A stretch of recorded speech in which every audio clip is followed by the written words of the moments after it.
विद्यार्थी मित्रों, आमचे YouTube channel science and education कॉरिडॉरमध्ये सर्वांचे स्वागत. बीएड CET 2023 या अनुषंगाने आपण व्हिडिओ पाहत आहोत.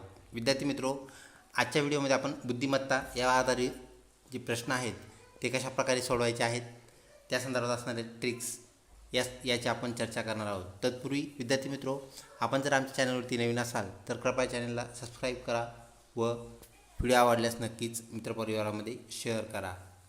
तर चला पाहूया आजचा आपला पहिला प्रश्न. विद्यार्थी मित्रों, पहिला प्रश्न, प्रजा हितदक्ष ज्ञानवर्धक रक्षणकर्ता वृक्ष स्वतंत्र या शब्दामध्ये एकूण जोडाक्षरे किती आहेत? तर विद्यार्थी मित्रों, आपणास जोडाक्षरे माहीत आहेत. ज्या अक्षराला दोन अक्षरं एकत्रित करून आपल्याला त्याचा उच्चार करावा लागतो किंवा जोड करून त्याचा उच्चार होतो त्याला आपण जोडाक्षरे म्हणतो. तर विद्यार्थी मित्रों, आपण जर ते मोजले तर ऑप्शन 1 4 2 3, ऑप्शन 3 8 आणि 4 9. तर विद्यार्थी मित्रों, सर्व जी जोडाक्षरे आहेत जसं की प्रजादक्षितमध्ये प्रजाचा प्र, त्यानंतर क्ष, त्यानंतर ज्ञ ध, त्यानंतर रक्षणकर्तामध्ये क्ष त, त्यानंतर वृक्षमध्ये व क्ष, हे जर आपण मोजले तर विद्यार्थी मित्रों ते एकूण 9 भरतात. म्हणजेच ऑप्शन 4 9 हे आपलं करेक्ट उत्तर होय. त्यानंतर पुढचा प्रश्न विद्यार्थी मित्रों, एक संख्यामाला आपल्याला दिलेली आहे. त्यामध्ये 3 2 7 1 0 5 6 6 4 3 6 1 7 3 3 2 असे अंक आपल्याला दिलेले आहेत. तर विद्यार्थी मित्रों, आपल्याला प्रश्न काय विचारला आहे तर वरील अंकमालेतील डावीकडून 6व्या अंकाचा वर्ग व उजवीकडून 7व्या अंकाचा वर्ग यातील फरक किती येईल? तर विद्यार्थी मित्रों, डावीकडून 6वा अंक आपल्याला शोधावा लागेल. तो म्हणजे इकडून त्याची सुरुवात होईल 1 2 3 4 5 6. तर विद्यार्थी मित्रों, 5 ही जी संख्या आहे तिचा वर्ग आपल्याला करावा लागेल. आणि त्यानंतर विद्यार्थी मित्रों, उजवीकडून 7वा जो संख्या असणार आहे अंक असणार आहे विद्यार्थी मित्रों, उजवीकडून 7वा अंक म्हणजेच आपल्याला इकडून यावं लागेल. तर 1 2 3 4 5 6 आणि 7 म्हणजेच 3. तर विद्यार्थी मित्रों, 5चा वर्ग वजा 3चा वर्ग असं केल्यानंतर आपल्याला त्या दोन्हीमधला फरक पाहायला मिळेल. तर आपल्याला माहीत आहे 5चा वर्ग जो आहे विद्यार्थी मित्रों तो आहे 25. तर 3चा जो वर्ग आहे विद्यार्थी मित्रों तो आहे 9. तर विद्यार्थी मित्रों, ह्या दोन्हीची वजाबाकी आपण केल्यास येणारं जे उत्तर म्हणजेच 16 हे होय. ऑप्शन 1 34 2 0 3 8 4 16. तर विद्यार्थी मित्रों, ऑप्शन 4 इतका आपला फरक आपल्याला पाहायला मिळेल. तर 16 हे आपलं करेक्ट उत्तर होय. विद्यार्थी मित्रों, पुढचा प्रश्न, अक्षरमाला म्हणजेच लेटर सिरीजवर आधारित. तर विद्यार्थी मित्रों, आपल्याला एक अक्षरमाला इथे दिलेली आहे. म्हणजेच ए ते वायपर्यंत आपल्याला इथं अक्षरे दिली आहेत विद्यार्थी मित्रों. तर वरील अक्षरमालेतील उजवीकडील 7व्या अक्षराच्या डावीकडील लगतचे म्हणजे खेटून असणारे, ज्याला आपण कॉन्सिक्वेंट असं म्हणत असतो, लगतचे असणारे खेटून असणारे अक्षर कोणते येईल? तर विद्यार्थी मित्रों, परत आपल्याला तेच करायचं आहे. उजवीकडून रिव्हर्स यायचं आहे, पाठीमागे यायचं आहे. तर विद्यार्थी मित्रों, उजवीकडून आपल्याला 7व्या अंकापर्यंत 7व्या अक्षरापर्यंत म्हणजे 7 मोजत यायचं आहे. तर 1 2 3 4 5 6 आणि 7. तर 7 नंबरला विद्यार्थी मित्रों यस हे अक्षर आहे. आणि त्यांनी सांगितलेलं आहे यसच्या डावीकडे लगतचं अक्षर म्हणजे त्याला खेटून असणारं अक्षर ते आपल्याला माहीत आहे, ते म्हणजेच आर. तर विद्यार्थी मित्रों, आर हे आपलं उत्तर आहे. ऑप्शनमध्ये ते कोठे आहे ते शोधूया. 1 ई 2 टी 3 आर 4 वाय. तर विद्यार्थी मित्रों, ऑप्शन 3 आर हे आपलं उजवीकडून 7व्या अक्षराच्या लगतचं 10वं अक्षर होय. तर विद्यार्थी मित्रों, अशा प्रकारे आपल्याला उजवी आणि डावी बाजू सर्वप्रथम लक्षात ठेवा. तर डावी बाजू म्हणजेच विद्यार्थी मित्रों आपली जी आपल्याकडे पॅड असेल हातामध्ये, मोबाईल असेल तर आपला डावा हात म्हणजेच डावी बाजू. तसेच विद्यार्थी मित्रों उजवी बाजू म्हणजेच आपल्या उजव्या हाताकडची बाजू. ह्या दोन्ही बाबी आपण लक्षात ठेवाव्यात. तसेच विद्यार्थी मित्रों दिशाहून जर आपण लक्षात ठेवलं तर ईस्ट दिशा आणि वेस्ट दिशा आपल्या मोबाईल स्क्रीनवरती किंवा आपल्या हातावरती किंवा आपल्या पॅडवरती आपल्याला सेम पाहायला मिळतं. या अनुषंगाने आपण लेफ्ट व राईट लक्षात घ्यावं. त्यानंतर पुढचा प्रश्न विद्यार्थी मित्रों, पुढील प्रश्नात पहिल्या व दुसऱ्या पदाचा जसा संबंध आहे अगदी तसाच संबंध सापडून आपल्याला काय करायचं आहे, चौथं पद त्याच्याशी जोडायचं आहे, म्हणजेच सहसंबंध या गटातून आपल्याला हा प्रश्न आलेला आहे विद्यार्थी मित्रो.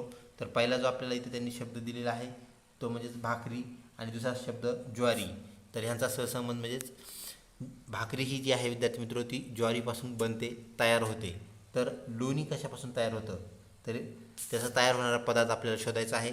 1 ते ऊसापासून तयार होतं, 2 कैरीपासून तयार होतं, 3 दुधापासून तयार होतं, 4 बाजरीपासून तयार होतं. तर विद्यार्थी मित्रो आपल्याला माहीत आहे दुधापासून लोणी आपण बनवत असतो आणि लोणी आपण कढवल्यानंतर आपल्याला तूप मिळतं. म्हणजेच विद्यार्थी मित्रो ऑप्शन 3 दूध हे आपलं करेक्ट उत्तर होय. तर सहसंबंधमध्ये विद्यार्थी मित्रो पहिल्या 2 संज्ञा ज्या असतात त्या संज्ञातील संबंध आपल्याला अगोदर तपासावा लागतो, पाहावा लागतो आणि तो संबंध पाहिला की तशाच प्रकारचा संबंध आपल्याला तिसऱ्या आणि चौथ्या घटकामध्ये पण असलेला पाहायला मिळतो. आणि अशा संघाने एक जोडी व ही एक जोडी म्हणजे 2 जोड्या आपल्याला बनलेल्या पाहायला मिळतात. ह्यालाच आपण सहसंबंध असं म्हणतो, म्हणजेच कोरिलेशन होय. पुढचा प्रश्न विद्यार्थी मित्रो जो की ब्लड रिलेशन म्हणजेच नातेसंबंध किंवा रक्तसंबंध या घटकातून आपल्याला आलेला पाहायला मिळतो. तर अक्षय आरतीला म्हणाला, तुझ्या आईचे वडील हे माझ्या वडिलांचे वडील आहेत. तर अक्षय आरतीच्या आईचा कोण? विद्यार्थी मित्रो अक्षय आरतीला म्हणाला, तुझ्या आईचे वडील व माझ्या आईचे वडील, तुझ्या आईचे वडील व माझे वडील हे दोघांचे जे नातं आहे विद्यार्थी मित्रो या अनुषंगाने ते दोघे बहीण भाऊ ठरतात. तर विद्यार्थी मित्रो बहीण भाऊ ठरतात म्हटल्यानंतर अक्षय जो आहे त्याच्या वडिलाची बहीण म्हणजेच आरतीची आई, तर ह्या अनुषंगाने तो काय झालेला आहे, आरतीच्या आईचा भाचा झालेला आहे. तर भाचा हे आपलं करेक्ट उत्तर होय. ऑप्शन 1 पुतण्या, 2 चुलता, 3 नातू, 4 भाचा. विद्यार्थी मित्रो ऑप्शन 4 आपलं करेक्ट उत्तर होय. तर ह्याचा अपभ्रंश होऊन आपण त्याला भाषा असं म्हणत असतो, भाषा किंवा भाषी त्याप्रमाणे ते झालेला आहे विद्यार्थी मित्रो. तर भाषा हा चुकीचा शब्द आहे, भाचा हा करेक्ट शब्द आहे. ही बाब आपण या अनुषंगाने लक्षात ठेवावी. विद्यार्थी मित्रो पुढचा प्रश्न कोरिलेशन या घटकामधूनच 21 जून त्याचा संबंध काय आहे, आपल्याकडे तो सर्वात मोठा दिवस असतो.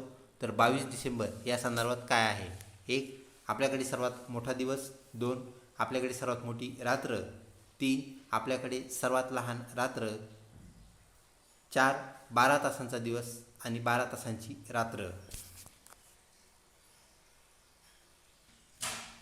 तर विद्यार्थी मित्रो आपल्याकडील सर्वात मोठी रात्र हे त्याचं करेक्ट उत्तर होय. विद्यार्थी मित्रो आपणास माहीत आहे 21/12 म्हणजे 21 डिसेंबर हा सर्वात छोटा दिवस असतो, म्हणजेच लहान दिवस असतो. आणि विद्यार्थी मित्रो लहान दिवस असेल तर त्यासोबत आलेली कॉन्सिक्वेंट रात्र जी आहे ती मोठी असेल, म्हणजे सर्वात मोठी रात्र हे आपलं करेक्ट उत्तर होय. त्यानंतर पुढचा प्रश्न विद्यार्थी मित्रो आपल्याला इथे एक आकृती दिलेली आहे, भौमितिक आकृती, आणि वर प्रश्न दिला आहे. पुढील आकृती काळजीपूर्वक पहा व प्रश्नाचे उत्तर पर्यायामधून आपल्याला काय करायचं आहे, निवडायचं आहे, शोधायचं आहे. तर विद्यार्थी मित्रो इथे एक आकृती आपल्याला दिली ती म्हणजेच वर्तुळ, त्रिकोण आणि चौकोन ह्या तिन्ही ज्या आकृत्या आहेत त्या एकमेकांना परस्परांना त्या छेदतात. तर छेदल्यानंतर काय बाब तयार होते ती आपण पुढे पाहूया.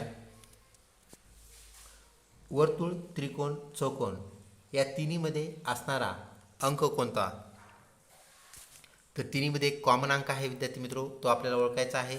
तर आपण इथे पाहू शकता हा चौकोन आहे, चौकोनामध्ये आपल्याला 3 अंक पाहायला मिळतात, 3, 2, 5. आणि त्यानंतर विद्यार्थी मित्रो चौकोन आणि वर्तुळ यामध्ये आपल्याला 4 हा अंक पाहायला मिळतोय. तसेच वर्तुळामध्ये आपल्याला 1 आणि 6 अंक जो की त्रिकोणामध्ये पण येतोय, आणि त्रिकोणामध्ये 7, 5, 6. तसेच विद्यार्थी मित्रो वर्तुळात आणि चौकोनात असणारा 4 हा सुद्धा अंक आपल्याला त्रिकोणामध्ये पाहायला मिळतोय. तर आपण इथे पाहू शकता हा जो अंक आहे विद्यार्थी मित्रो मध्यभागीचा तो सर्व घटकामध्ये आपल्याला अंतर्भूत झालेला पाहायला मिळतो, म्हणजे तो चौकोनामध्ये पण आहे, त्यानंतर हा जो त्रिकोण आहे त्यात पण तो आहे, आणि त्यानंतर विद्यार्थी मित्रो वर्तुळाचा जो हा भाग आहे त्यामध्ये पण तो आहे. म्हणजे ह्यात कॉमन असणारा जो अंक आहे, तिन्हीमध्ये एकत्रित असणारा जो अंक आहे तो अंक म्हणजेच 4 हा होय. उत्तरामध्ये आपण पाहूया 4 कुठे आहे, 1, 2, 2, 5, 3 4 आणि 4 6. तर विद्यार्थी मित्रो ऑप्शन 3 4 हे आपलं करेक्ट उत्तर होय, कारण 4 हा तिन्ही बाबींना स्पर्श करतो, तिन्ही बाबीत अंतर्भूत तो आपल्याला पाहायला मिळतो. विद्यार्थी मित्रो, यावर आधारितच आपल्याला असेही प्रश्न येतात की हे काही खेळाडूंची संख्या जर असेल, म्हणजेच हे वर्तुळातील खेळाडू, खो खोचे खेळाडू असतील, त्रिकोणातील खेळाडू, फुटबॉलचे खेळाडू असतील आणि चौकोनाचे खेळाडू जे आहेत विद्यार्थी मित्रो, म्हणजेच दिसणाऱ्या ज्या संख्या आहेत त्या हॉकीचे खेळाडू जर असतील, तर विद्यार्थी मित्रो आपल्याला इंटरसेक्ट झालेले जे खेळाडूंची संख्या आहे ती पण आपल्याला काढता येते. यावर आधारित तसे प्रश्न आपल्याला पाहायला मिळतात. तर इथे आपल्याला अजून एक गोष्ट जाणून घ्या विद्यार्थी मित्रो, जी संख्या फक्त एकाच आकृतीमध्ये आहे, म्हणजे फक्त वर्तुळात असेल, फक्त त्रिकोणात असेल किंवा फक्त चौकोनात, तर त्या वस्तू त्या संदर्भात जी बाब दिलेली आहे ते खेळाची जर बाब त्याने दिली असेल तर इथे एकच खेळ माहीत असणाऱ्या खेळाडूंची संख्या काढा असं जर आपल्याला सांगितलं तर विद्यार्थी मित्रो एक ही संख्या वर्तुळामध्ये जी आहे ती सेपरेट आहे, म्हणजे एकच खेळ जाणारा तो विद्यार्थी असणार आहे, खेळाडू असणार आहे. त्यानंतर त्रिकोणामध्ये विद्यार्थी मित्रो आपल्याला 7 ही संख्या पाहायला मिळते. तर हे 7 खेळाडू असे असणार आहेत, त्यांना एकच खेळ माहीत आहे, एकच खेळ खेळता येतो. आणि चौकोनात 3 ही संख्या, तर विद्यार्थी मित्रो ह्या तिघांची बेरीज केल्यानंतर आपल्याला काय येईल, तर खेळाडूंची जी संख्या आहे ती आपल्याला शोधता येईल, काढता येईल. म्हणजे असे खेळाडू जे फक्त एकच खेळ जाणतात किंवा खेळतात. तर विद्यार्थी मित्रो 1 अधिक 3 म्हणजे 4 आणि अधिक 7 म्हणजेच 11. तर 11 खेळाडू यामध्ये असे असतील ज्यांना फक्त एकच खेळ खेळता येतो. तर तिन्ही खेळ खेळणाऱ्या खेळाडूंची संख्या किती, असा जर प्रश्न आला तर विद्यार्थी मित्रो नक्कीच आपलं उत्तर काय असणार आहे, 4. जे की वर्तुळामध्ये पण 4 आपल्याला अंतर्भूत पाहायला मिळतात, त्रिकोणामध्ये पाहायला मिळतात आणि चौकोनामध्ये पण पाहायला मिळतात. यावर आधारितही प्रश्न आपल्याला काय करायचे आहेत विद्यार्थी मित्रो, परीक्षेला आल्यानंतर सोडवायचे आहेत. तेही अशाच प्रकारचे प्रश्न आहेत. तर आपल्याला ट्रिक माहीत असणं गरजेचं आहे. प्रश्न बहुविध असतात, वेगवेगळे असतात, परंतु ट्रिक मात्र त्यामागे तीच राहती. थीम आपण त्याला म्हणत असतो किंवा प्रिन्सिपल ज्याला आपण तत्त्व म्हणतो ते कधीही बदलत नाही. पुढचा प्रश्न विद्यार्थी मित्रो, रेषेला बिंदू म्हटले, बिंदूला किरण म्हटले, किरणाला त्रिकोण म्हटले, त्रिकोणाला चौकोन म्हटले, चौकोनाला वर्तुळ म्हटले आणि वर्तुळाला आयत म्हटले, तर जीवा हा घटक कोणत्या आकृतीत काढता येईल. विद्यार्थी मित्रो आपणास माहीत आहे जीवा हा वर्तुळाचा काय असतो, घटक असतो, भाग असतो. तर विद्यार्थी मित्रो जीवा वर्तुळाचा भाग असल्यामुळे वर्तुळाला काय म्हटले हे आपल्याला शोधणं गरजेचं आहे. तर आपण चौकोनाला वर्तुळ म्हटलेलं आहे आणि वर्तुळाला विद्यार्थी मित्रो आपण आयत म्हटलेलं आहे. तर आयतमध्ये आपल्याला जीवा अंतर्भूत झालेली पाहायला मिळेल. तर आयत हे आपलं करेक्ट उत्तर असणार आहे. विद्यार्थी मित्रो ऑप्शन 1 त्रिकोण, 2 वर्तुळ, 3 चौकोन, 4 आयत. तर ऑप्शन 4 आयत हे आपलं करेक्ट उत्तर होय. पुढचा प्रश्न विद्यार्थी मित्रो जो की ब्लड रिलेशन या घटकामधून आहे. तर दीक्षाची आई माझ्या आईला आई म्हणते. म्हणजेच विद्यार्थी मित्रो आपल्या आईला जर कुणी आई म्हणत असेल तर ते आपल्या एकतर बहीण असेल किंवा भाऊ असेल. तर इथे दीक्षाची आई आहे म्हणजेच बहीण, तर ती आपली बहीण होईल दीक्षाची आई. तर दीक्षा माझी कोण, तर दीक्षा ज्याच्या आईला दीक्षाची आई म्हटली होती त्याच्या दोघांचं नातं बहीण भावाचं आहे. तर त्यांची मुलगी म्हणजेच दीक्षाची मुलगी काय होईल, त्या मुलाची भाची होईल. तर भाची हे आपलं उत्तर असणार आहे. ऑप्शन 1 मावशी, 2 आते बहीण, 3 मामे बहीण, 4 भाची. तर बहिणीची मुलगी म्हणजेच भाची होय. ऑप्शन 4 भाची करेक्ट उत्तर होय. पुढचा प्रश्न विद्यार्थी मित्रो, काही वैशिष्ट्ये आहे ज्यामुळे त्यांचा एक गट तयार होतो. या गटात बसणारे पद दिलेल्या पर्यायामधून निश्चित करायचं आहे, म्हणजेच सहसंबंध आपल्याला शोधायचा आहे. तर मोठे आतडे व जठर यांचा सहसंबंध असेल तर लहान आतडेचा संबंध कोणासोबत असेल, असा हा प्रश्न आहे. 1 ग्रासिकेसोबत, 2 श्वासपटलासोबत, 3 हृदयासोबत, 4 वृक्क ज्याला आपण इंग्रजीमध्ये किडनी असं म्हणतो, तसेच हृदय म्हणजेच हार्ट. तर विद्यार्थी मित्रो ऑप्शन 1 ग्रासिका ह्याचं करेक्ट उत्तर होय. तर ग्रासिका हा अन्ननलिका तसेच श्वसननलिका या दोघातील कॉमन पार्ट आहे, कॉमन भाग आहे. ही बाब आपण लक्षात ठेवावी. ऑप्शन 1 करेक्ट उत्तर होय. पुढचा प्रश्न विद्यार्थी मित्रो जो की सहसंबंध या गटातूनच आहे. ऊस शेतातून आपल्याला जर मिळत असेल तर भाजीपाला आपल्याला कुठून मिळेल? 1 मळ्यातून, 2 मंडईतून, 3 बाजारातून, 4 दुकानातून. तर विद्यार्थी मित्रो ऑप्शन 2 मंडई हे त्याचं करेक्ट उत्तर होय. विद्यार्थी मित्रो पुढचा प्रश्न दिशाभान म्हणजेच डायरेक्शन ओरिएंटेशन या घटकातून हा प्रश्न आहे. तर रोजी पश्चिमेकडून तोंड करून उभे आहे, म्हणजेच रोजी जी आहे तिचं जे तोंड आहे विद्यार्थी मित्रो तर ते पश्चिमेकडे आहे, ज्याला आपण वेस्ट डायरेक्शन असं म्हणतो, पश्चिम दिशा. तर विद्यार्थी मित्रो पश्चिमेकडे तोंड करून उभी आहे, ती तिच्या डाव्या बाजूने काटकोनात 2 वेळा फिरली. तर विद्यार्थी मित्रो तिची जी डावी बाजू आहे तर पलीकडचा तिचा जो हात आहे तो उजवा हात असणार आहे आणि अलीकडचा जो हात आहे विद्यार्थी मित्रो तो डावा हात असणार आहे. तर ती डाव्या बाजूला म्हणजे ह्या हाताकडे ती काय झाली 2 वेळा काटकोनात ओळाली म्हणजेच वळली किंवा फिरली. तर विद्यार्थी मित्रो एकदा फिरल्यानंतर तिचा जो चेहरा आहे तो खालच्या दिशेला म्हणजे साऊथला जाईल. परत ती फिरली म्हणजे दुसऱ्यांदा परत फिरल्यानंतर विद्यार्थी मित्रो तिचा जो चेहरा म्हणजे तोंड साऊथकडे जे झालं होतं ते परत काय होईल ते ईस्ट दिशेकडे होईल म्हणजे पूर्वेकडे होईल. तर पूर्वेकडे तिचा आता काय झालेलं आहे चेहरा झालेला आहे असं आपण म्हणू, म्हणजेच माऊथ असं म्हणूया. तर चेहरा तिचा काय झाला आहे पूर्व दिशेला झाला आहे. त्यानंतर प्रश्न पुढे पहा, तर तिची पाठ कोणत्या दिशेला असेल? तर विद्यार्थी मित्रो त्यांनी तोंड कोणत्या दिशेला आहे हे विचारलं नाही, हे लक्षात घ्या. तर पाठ कोणत्या दिशेला असेल हे विचारलं तर तिचं तोंड जर ईस्ट दिशेला असेल म्हणजेच पूर्व दिशेला असेल तर तिची पाठ त्याच्या विरुद्ध असणाऱ्या दिशेला म्हणजेच विद्यार्थी मित्रो ज्याला आपण वेस्ट असं म्हणतो, जिकडे तिचं सुरुवातीला तोंड होतं त्या दिशेला तिचं मग काय होईल नंतर पाठ होईल. तर वेस्टला तिची काय असणार आहे बॅक असणार आहे, पाठ असणार आहे. ही बाब आपण लक्षात घ्या. तर विद्यार्थी मित्रो वेस्ट हे आपलं उत्तर आहे. तर ऑप्शन 1 पूर्व, 2 दक्षिण, 3 उत्तर, 4 पश्चिम. तर विद्यार्थी मित्रो ऑप्शन 4 पश्चिमेकडे तिची पाठ असणार आहे. तर ऑप्शन 4 आपलं उत्तर होय. विद्यार्थी मित्रो अशा प्रकारे आपली प्रश्नावली इथे संपते. लवकरच भेटूया पुढच्या प्रश्नावलीमध्ये.